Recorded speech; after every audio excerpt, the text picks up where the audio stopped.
இப்போ நாளைக்கு எலெக்ஷன் அப்படின்னா உங்க ஓட்டு யாருக்கு இருக்கும்? கண்டிப்பா முக ஸ்டாலினுக்கு தான் இருக்கும். திமுக கூட்டணி கட்சிகளுக்கு தான் என்னுடைய ஆதரவு. இப்போ நான் வந்து டிவி கேக்கு தான் ஆக்சுவலி சப்போர்ட். விஜய். இந்த முறை நான் டிவி கேக் தான் பண்ணலான்னு இருக்கேன். நாம் தமிழர் கட்சி தான் சார். Always DMK sir. ரெட்டலைக்கு தான் போடுவோம். கண்டிப்பா விஜய் அண்ணாக்கு தான்.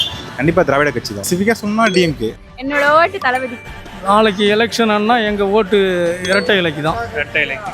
ஆப்வியஸா டிவி. கண்டிப்பா விஜய்க்கு இந்த வாட்டி சான்ஸ் கொடுக்கலாம். கோர்ஸ் விஜய் சார் தான். என் ஓட்டு டிவிக்கே தான் இருக்கும். கோர்ஸ் டிவிக்கு விஜய் சார். டிவி கேக்கு போடலான்னு இருக்கேன். விஜய்க்கு தான், கண்டிப்பா விஜய்க்கு தான். தளபதி தான். எம்கே ஸ்டாலின். தளபதி. டிவிக்கு தான். இப்போ நாளைக்கு எலெக்ஷன் அப்படின்னா உங்க ஓட்டு யாருக்கு இருக்கும்? டிவிக்கே தான். நான் ஏடிஎம்கே. கலைஞருக்கு தான். விஜய்க்கு தான். தளபதி தானே. டிவிக்கு.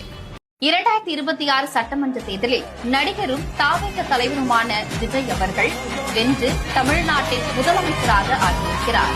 2006 விஜயகாந்த் அவர்கள் எப்படி எதிர்க்கட்சி தலைவராக நின்றாரோ அதற்கு அதிகப்படியாகவே